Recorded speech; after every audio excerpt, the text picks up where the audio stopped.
Hello guys, welcome back to my channel. In today's video, I'll walk you through on how I made this sleep reversible bonnet that I'm loving lately for my natural hair.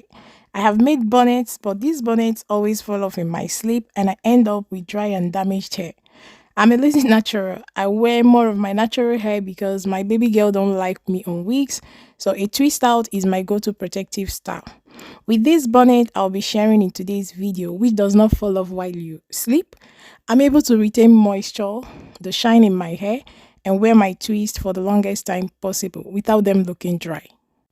If this is your first time watching my video, you're highly welcome. I do sewing tutorials, pattern drafting, DIYs, neat finishes on garments, and some lifestyle videos. If this is something that interests you, do smash the subscribe button, give this video a thumbs up, share, comment, and let's get right into the tutorial.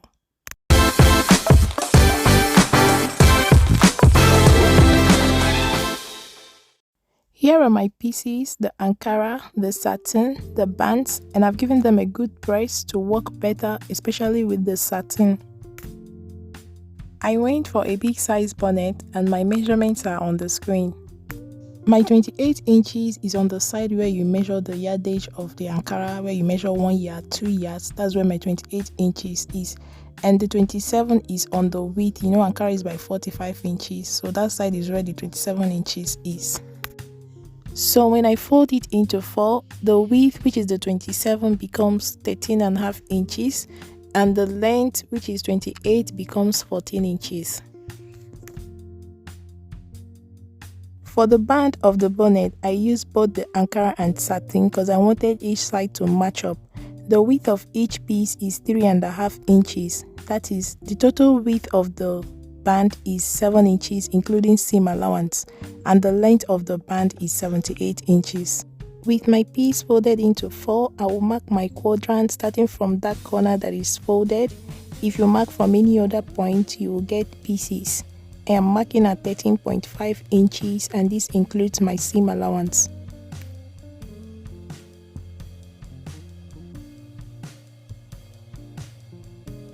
You will get a full circle when you cut this out correctly. I will use this as a template to cut out the satin, ensuring that I'm cutting from the folded side. I have folded the satin into 4. I will match it up with the Ankara. I will hold it in place with pins because satin can be very slippery, and I'll go ahead and cut it out.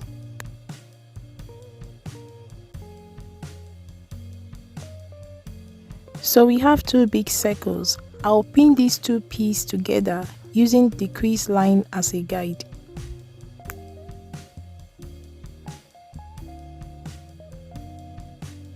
Once I have pinned them in place, I will fold these 2 pieces in half, and on the folded side, I will go up by 3 inches, and at the down, I will go out by 1.5 inches. I will connect these 2 points with a slight curve and cut it out.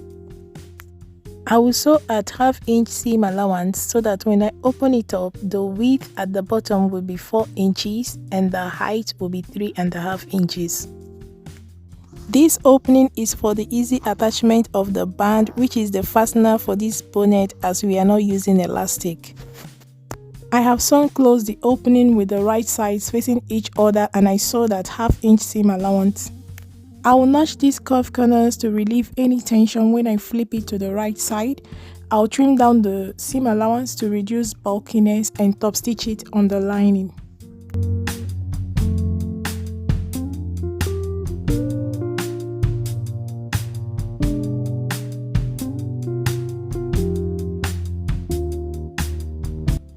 Once that is done, I will match up these 2 and pin them in place. I'll go ahead and run a basting stitch and gather it.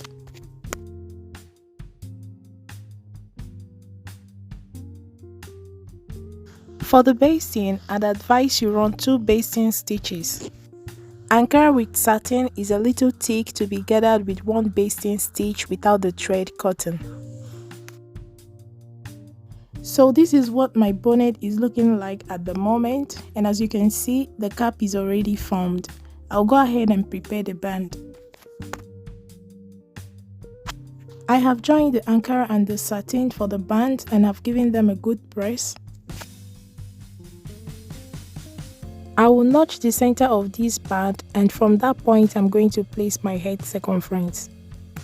So you measure your head circumference and mark on your band. My head circumference is 22.5 inches and half of that is 11.25. With my tape at the center, I will place 11.25 and I'll fold this band back into two and use this point to mark on the other side.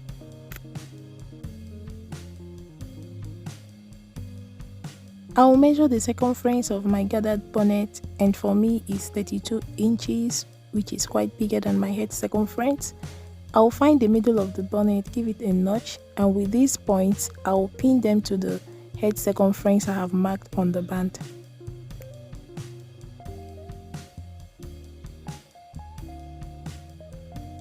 I have pinned the bonnet to the band, center to the center, ends of the bonnet to the ends of my head circumference on the band, and you can see the excess hanging out.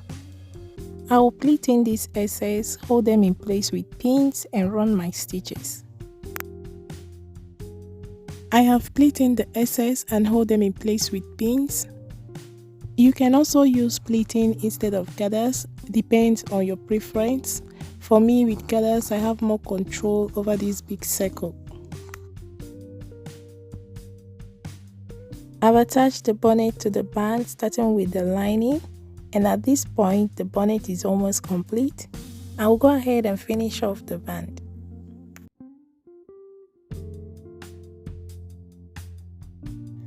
At the ends of the band, I gave it a slight curve. I didn't want it in square. I sewed on the wrong side of the band up to 1 inch away from where the bonnet was attached. I trimmed down the seam allowance and turned it out. I gave it a good press. Then I went ahead to top stitch the band on the bonnet. I hope you guys enjoyed this tutorial as much as I did. Do not forget to give the video a thumbs up, share, comment, and I'll see you guys in my next one. A bientôt!